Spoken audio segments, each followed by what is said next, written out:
Eh, Vamos a meternos directamente en una nota que hicimos que nos pareció interesantísimo. En realidad fue una nota que se terminó extendiendo un poco más de lo habitual, de lo que hacemos habitualmente, porque tiene un contenido excelente, buenísimo, es muy didáctico, muy bien explicado por la persona que logramos entrevistar, que se especializa justamente en Libia, ¿no? Se llama Tadeo Castiglione.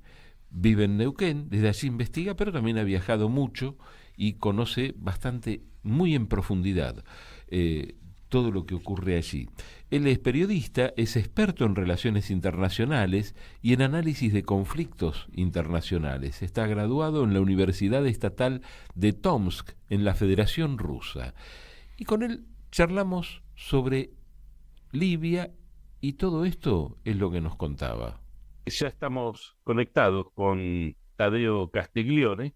Tadeo, muchísimas gracias por atendernos aquí en el estudio Hugo Gulman y Larry Levy. Y siempre cuando hablamos de algún país, preguntamos cuál es la situación actual de ese país, cómo está Libia en este momento, interna y externamente. Después profundizamos en algunos otros detalles, pero una mirada general. Estimado Hugo, estimado Larry, primero que nada para mí una enorme alegría poder estar aquí junto con ustedes y un saludo cordial para ustedes y toda nuestra querida audiencia. Cuando hablamos de Libia, lamentablemente en la actualidad estamos hablando de un país totalmente fragmentado, dividido en muchos sectores, con diferentes centros de poder en diferentes lugares, lo cual dificulta una gobernanza fuerte y clara y en medio de una sociedad y un país con una compleja situación local y con una compleja composición. Esto es interesante siempre a tener en cuenta en el caso de Libia, que estamos hablando de un país tribal. Esto quiere decir que las divisiones, más allá de territoriales o de ciudades, provincias como tenemos en Argentina, también estamos hablando de familias fuertes, de clanes fuertes, de apellidos fuertes, que componen y que es un conjunto esencial dentro de la sociedad libia. La actualidad libia, luego de, no me gusta decir guerra civil, porque fue una intervención armada de la OTAN con presencia de militares extranjeros, con presencia de mercenarios de muchos países que apoyaron el derrocamiento de un gobierno popular como era el dirigido por el coronel Muammar al-Gaddafi, dirigido entre comillas porque el sistema político de Libia era un sistema que se llama estado de masas. Esto quiere decir que el poder estaba directamente distribuido en el pueblo a través de comités populares presentes en todas las regiones del país. Esto quiere decir el mismo pueblo era el que legislaba, gobernaba y mantenía todo. Y la estructura del Estado era sostenido por el gobierno, vamos a decir, central, que en realidad delegaba todas las autoridades al pueblo. Después del 2011 hasta la actualidad, un sistema totalmente corrupto. Se trató de implementar una democracia occidental que no tuvo ningún resultado interno dentro del país y la situación no fue nada más que de peleas de bandas, de milicias armadas, armas por todos lados, violencia desatada en todo el país y la fragmentación total, de tal manera que en la actualidad tenemos tres grandes centros de poder en Libia. El gobierno central, llamado Unidad Nacional, siempre entre comillas, con sede en la capital Trípoli, en el cual es dirigido por el señor de Baida, un gobierno en la ciudad de Tobruk, que es un gobierno parlamentario. La única vez que hubo elecciones, entre comillas también, en Libia en el año 2014, dio como resultado un parlamento que controla la zona del oeste del país, la zona oriental del país, con sede en Tobruk, el cual está dirigido por Águila Saleh, enfrentado al gobierno de Trípoli, y un gobierno militar con sede en Benghazi, la segunda ciudad más importante de Libia, dirigido por Khalifa Haftar, un mariscal de campo, un señor de la guerra libio, y bueno, entre estos tres Per- poderes, un continuo per- choque. Perdón, Tadeo, ¿cómo es el vínculo entre esos tres poderes? ¿Cómo conviven? Es, bueno, no conviven prácticamente, es muy confuso y muy complicado. Todo lo que es la parte militar, el sector militar, militarista, es dirigido por esta persona, Khalifa Haftar, que era un agente de la CIA, desertó de Libia en los años 80, se exilió en Estados Unidos, volvió después de la guerra civil y se convirtió rápidamente en una de las personas más fuertes incluso Khalifa Haftar teniendo un apoyo sostenido de grupos mercenarios internacionales, incluido el grupo ruso Wagner, que combatió para Khalifa Haftar. No hay una convivencia, hay una especie de diálogo entre las tres cabecillas como para mantener el orden, pero cada uno se distribuye las riquezas del petróleo, impuestos locales, entonces los tres vendrían a ser como una especie de triunvirato en los cuales ninguno es más fuerte que el otro. En más de 2 ocasiones, el Khalifa Haftar trató de tomar la capital Trípoli armado, la última fue hace poco más de un año, y fracasó en todas sus iniciativas. Cada uno de estos factores también controlan milicias locales y fuerzas armadas propias. Realmente los que están fuera y para cualquiera de nuestra audiencia se le va a armar una confusión debido a la cantidad y el abanico de actores, milicias, grupos armados e intereses económicos detrás de cada uno. El gobierno central... Justamente por eso te iba a preguntar, ¿quiénes son los que de algún modo alimentan esas tres facciones que están en continua tensión y puja? Bien, el gobierno de Trípoli tiene un apoyo más bien internacional. La ONU reconoce al señor de Baida como primer ministro del país y es quien mantiene y maneja los ministerios del país, Ministerio de Relaciones Exteriores y toda la estructura internacional. Ese es un gobierno que vamos a decir que es más bien neutral y en muchas de sus posiciones siempre ha buscado la celebración de elecciones presidenciales urgentes en Libia.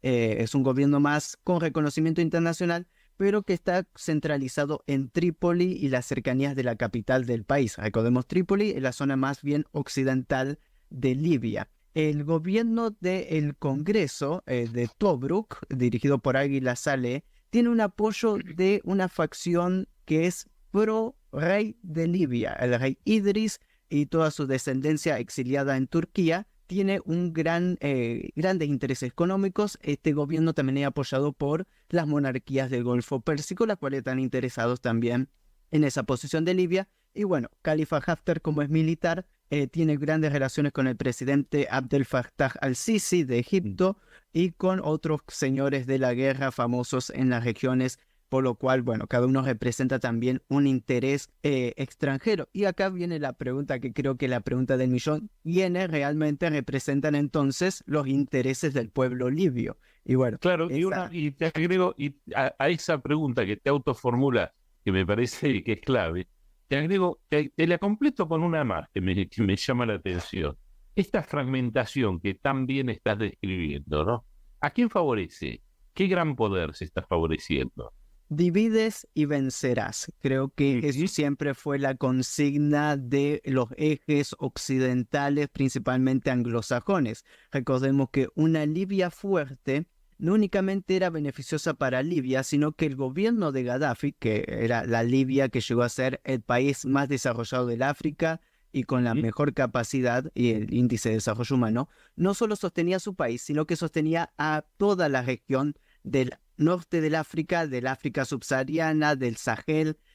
Más de 15 países, 20 tal vez, dependían prácticamente de la ayuda de Libia y del desarrollo de Libia. Y la apuesta de Gaddafi era la independencia no únicamente de Libia y la soberanía de Libia, sino de toda la región. Por ende, una Libia débil con estas peleas intestinas que no tienen razón alguna de ser, benefician claramente a los ejes occidentales y responde a esa temática. Por algo también la intervención de la OTAN y también cómo Estados Unidos de manera continua sabotea cualquier intento de elecciones en Libia. Ya 2 veces hubieron fecha, estábamos a una semana de las elecciones en Libia y de la nada, bueno, se suspendían las elecciones. ¿Por qué? Y ahí entra un factor que no estábamos mencionando, que es otro gran poder en Libia y que tenía que ver con lo que explicamos al principio, las tribus. Las tribus libias, lógicamente, se han visto perjudicadas en medio de toda esta situación. Estas grandes familias con sus jóvenes en la violencia, perdiendo personas, perdiendo sus ciudades, perdiendo el progreso y el desarrollo que se vivía antes, empezaron a decir, ¿por qué no recuperamos lo que teníamos antes en Libia? Y la única persona que puede traer paz en Libia es una persona inteligente, joven, y que ha sufrido y que está dispuesto a la reconciliación. Y ese es nada más y nada menos que Saif al-Islam Gaddafi, el hijo de Muammar al-Gaddafi, el cual la misma justicia de Libia, en medio de estos programas de reconciliación nacional, prácticamente dijo que no había ninguna condena en contra suya. Al principio, cuando fue capturado, fue condenado a muerte. Luego todos quedaron absueltos de todo cargo. Y bueno, Saif al-Islam Gaddafi es el representante de las tribus libias y de muchos sectores de libios en el exilio. Siendo Libia, habiendo sido Libia el dominio de Italia, ¿le queda a los italianos y a los europeos, por ende, influencia trascendental? Hasta cierto modo, hay que decirlo así, el gobierno de Trípoli es el que respondería de alguna manera a las cercanías más con el gobierno italiano. Algo que siempre se arrepintió Berlusconi hasta último momento, creo que de su vida, y lo dijo en algunas entrevistas, fue haberle dado la espalda a Libia y no haber hecho un poquito más o hacer algo para impedir el destrozo y la destrucción de Libia. A Italia le interesa, y a Giorgia Meloni creo que le interesaría una Libia estable y fuerte cuanto antes por el tema de los inmigrantes. Y esto también fue una profecía cumplida del coronel Gaddafi, que le dijo: ojo, que lo único que detiene la barrera de inmigrantes hacia Europa es Libia. Sin Libia va a ser un descontrol. Y bueno, todo lo que hemos visto. Y conociendo la política esta tan nacionalista, racista del gobierno central italiano, lógicamente le vendría muy bien un gobierno fuerte en Libia que también ponga orden interno y frene el contrabando y el tráfico de personas, lo cual es, si analizamos un poco, también hay un gran negocio de algunas entidades europeas que también trafican lamentablemente con todo esto. Me quedé pensando en lo que hablabas como posible factor de unidad Salim Gaddafi. Claro, uno razona desde Argentina, el especialista sos vos, pero uno razona desde Argentina y por ahí imagina a todo el poder real en contra de una situación así, ¿no? Hoy en Argentina un apellido aceptado es Menem, pero porque Menem representó otra cosa, no representó las bases del peronismo. Pero hay otros apellidos que representaron más al peronismo, que son mala palabra, ¿no? Y me imagino que algo bastante parecido debe ocurrir allá, ¿no? ¿Qué margen tiene de maniobra, de crecimiento y de no estar lleno de enemigos en el exterior, ¿no? Bien, eso es algo muy interesante porque recordemos que el gobierno de Gaddafi fue derrocado por las armas. Eso no quiere decir que haya habido una gran oposición interna. Después, con el paso de los tiempos y toda la mala prensa y mala fama que se ha hecho, lógicamente tiene su impacto.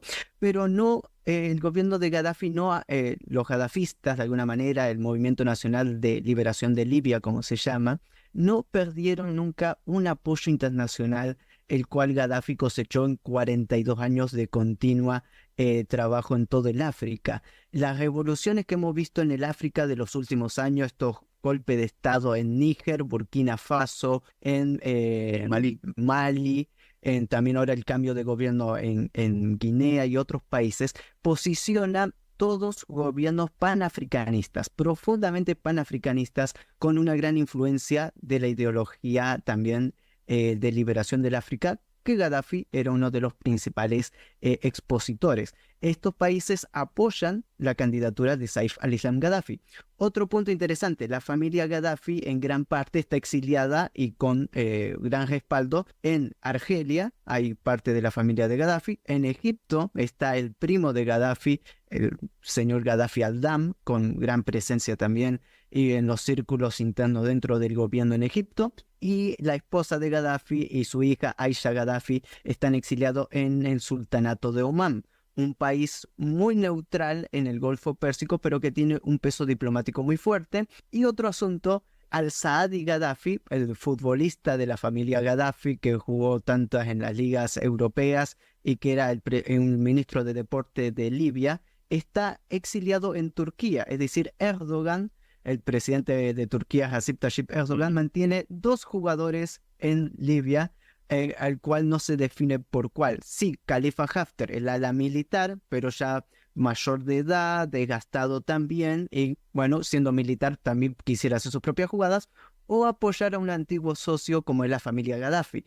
Y tener exiliado al hijo de Gaddafi creo que es un peso bastante interesante en medio de este contexto, por lo cual a nivel internacional hay un apoyo hacia Gaddafi, hacia Saif al-Islam Gaddafi, Y a nivel interno, hace unas semanas, una milicia armada muy fuerte en la zona sur, la milicia de la ciudad de Sintan, lanzó una proclama diciendo que apoya, incluso militarmente, la candidatura de Saif al-Islam Gaddafi para la presidencia de Libia. Y esto volcó a que muchas tribus empezaran a replicar el mismo mensaje de apoyo total a la candidatura de Saif. Toda la zona sur de Libia, principalmente en la ciudad de Sabha, que es las puertas del Sahara, tienen una gran influencia de Libia, y también dos tribus más, la tribu Al-Ghadafa, de la familia Gaddafi, con sede en Sirte, y la principal tribu de Libia con más de 1 millón de miembros, la tribu Barfala, con sede en la ciudad de Bani Walid, la cual respalda al 100% a Gaddafi. Incluso en el año 2011, las últimas 2 ciudades de Libia que se rindieron fue Sirte, donde murió Gaddafi en combate, y la ciudad de Bani Walid, de la principal tribu de Libia. Esas ciudades todavía hasta el día de hoy se mantienen leales de alguna manera a la herencia y a favor de la candidatura de Saif al-Islam. A nivel internacional hay un contexto favorable en estos tiempos, y a nivel local hay una fuerte presencia tribal que razona, y que es bastante razonable, de que los cambios que se propusieron fueron mentira, no dieron efecto, y la única persona que verdaderamente apuesta al diálogo y a la unidad nacional es Saif al-Islam Gaddafi, y que a la vez tiene un proyecto de país. Y esto es interesante. Actualmente en el mundo no se hablan de proyectos de país y de proyectos de desarrollo que tendrían que ser, y Saif, que estudió en las principales universidades en Europa, en otros países, y que tiene una mente muy amplia, desarrolló un proyecto que se llama La Libia del Mañana. El dar vuelta de página y comenzar desde cero con una estructura de reconstrucción nacional. Tadeo, muy interesante lo que estás diciendo, pero te pregunto, a nivel ideológico, ¿de alguna manera es el continuador de su padre? Porque hablaste de 2 cosas que son realmente muy interesantes y daría para un programa entero, que es la forma de representación política de los países árabes, a lo cual no estamos, o islámicos, a los que no estamos acostumbrados, y la representación tribal tiende a democratizar un sector del mundo que no, la palabra democracia no es, digamos, lo más parecido a su forma de representación política. Por eso te pregunto si Saif es, digamos, un continuador de la idea de su padre. Muy buena pregunta, estimado Larry, porque la OTAN, antes de intervenir en Libia, le había propuesto a los 2 hijos mayores de Gaddafi que tomen el poder. Uno era Muhtasim al-Gaddafi, le dijeron, derroca a tu padre, y el otro era Saif, porque tenía muchas conexiones con Occidente. Saif era la cara bonita de la familia Gaddafi y muy bien recibido en muchos países. Los 2 se negaron a traicionar a su padre y el legado de su país. Combatieron, Muhtasim murió junto con su padre, Saif estuvo herido bastante grave y bastante años preso también por su defensa. Ideológicamente, Saif era un renovador, una persona más bien de un proyecto más amplio, más de puertas abiertas, pero su tiempo en el desierto, su tiempo también en prisión, hizo que se dé cuenta de que la estructura del país de su padre verdaderamente funcionaba, 42 años de progreso continuo y de paz, y en las últimas conferencias de prensa, discursos, Saif sigue manteniendo un estatus más bien bajo, un perfil bajo, lógicamente también por temas de seguridad, y en lo que se ha dicho es Libia necesita más democracia, pero cuando se hablaba de más democracia en Libia se hablaba de la Yamaraya, el estado de masas, estas parlamentos locales en los cuales el pueblo decidía y legislaba en absolutamente todo. Volver ideológicamente, Saif ha vuelto a las líneas del libro verde, el libro escrito por Gaddafi, pero volver a esa estructura dentro de la complejidad en Libia, con los 3 factores de poder dividido, creo que va a ser más bien negociado la situación y que no se va a poder volver al menos al 100% del gobierno parlamentario que se tenía antes de los parlamentos locales. Para explicarlo a cualquiera de Argentina, simplemente esto es como que si fueran barrio por barrio y se juntaran las personas y dijeran, aquí vamos a faltar esta calle, ¿quién está a favor? Todos votamos, se falta esta calle. Acá hace falta una escuela, votamos todos a favor, se arma una escuela. Ese era el manejo de Libia. Democracia participativa en términos participativa y directa, y por algún tema interesante también en los temas económicos, que no se trata de hablar mucho de tema económico en Libia porque era fantástico toda la situación. la coparticipación directa de los recursos naturales a la población, la coparticipación del petróleo. ¿Cómo es el vínculo, bueno, de Libia en general y de Saif Gaddafi en particular con los países vecinos, algunos de los cuales están teniendo ahí toda una gran efervescencia, ¿no? La situación es bastante interesante porque como la familia Gaddafi sostenía un socialismo árabe, siempre Argelia fue de alguna manera un país que siempre estuvo más a favor en esos sentidos, por lo cual Argelia vendría a ser uno de los principales aliados. Pero como estamos mencionando que la resistencia libia, la familia Gaddafi tiene sus patas metidas en diferentes sectores, no habría ningún problema, por ejemplo, con el gobierno de Egipto, de Al-Sisi, de tener a un Gaddafi en el poder en Libia. Es más, hasta le beneficiaría en muchos aspectos en temas de seguridad interna. Túnez, mucho no se habla de Túnez. Túnez siempre fue la villa turística prácticamente del otro lado del Mediterráneo para los europeos. Bastante estable, las situaciones del Sahel para abajo, países como Níger, países como Chad, que toda esa zona todavía sigue siendo sede de grupos armados, Al-Qaeda en el Magreb Islámico, Ansar Adine, muchos grupos islamistas que contrabanden desde droga hasta armamento pesado, y eso también es un factor. La guerra en Sudán también ha llevado a muchos inmigrantes hacia Libia, y hay muchas situaciones humanitarias muy complicadas en todas las regiones. La población en Libia siempre fue muy centralizada, te diría que casi 80-90% del país sobre la costa del Mediterráneo en población, y el resto hacia adentro.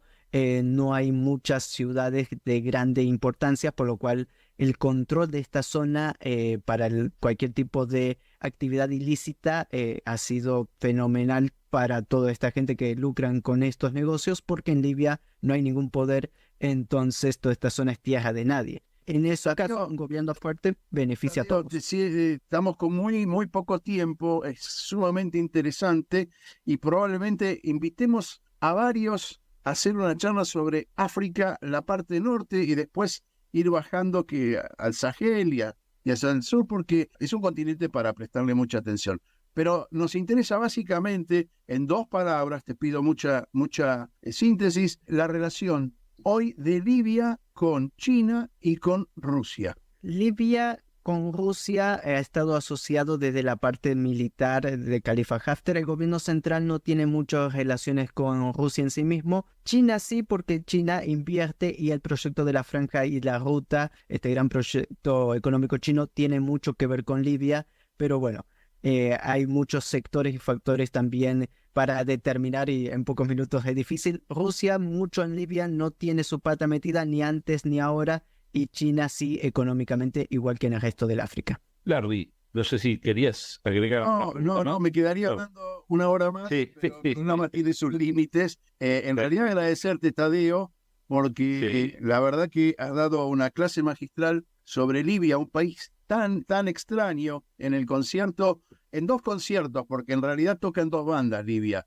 El concierto africano por un lado y el concierto islámico por el otro, lo cual lo hace un país bastante atractivo. Y el fenómeno Gaddafi, sin ninguna duda, termina de ponerle el moño a una situación que para Occidente es sumamente extraña, compleja y difícil, muy difícil de entender. Muchísimas gracias, Tadeo, por el contacto con nosotros.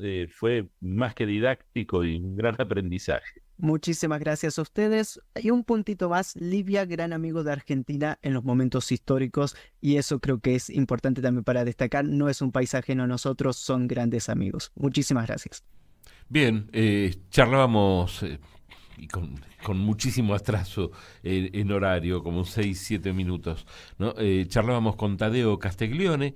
Él vive en Neuquén, es periodista, experto en relaciones internacionales y en análisis de conflictos internacionales, graduado en la Universidad Estatal de Tomsk, en la Federación Rusa, y bueno, una descripción buenísima de lo que es Libia en la actualidad y parte de la historia.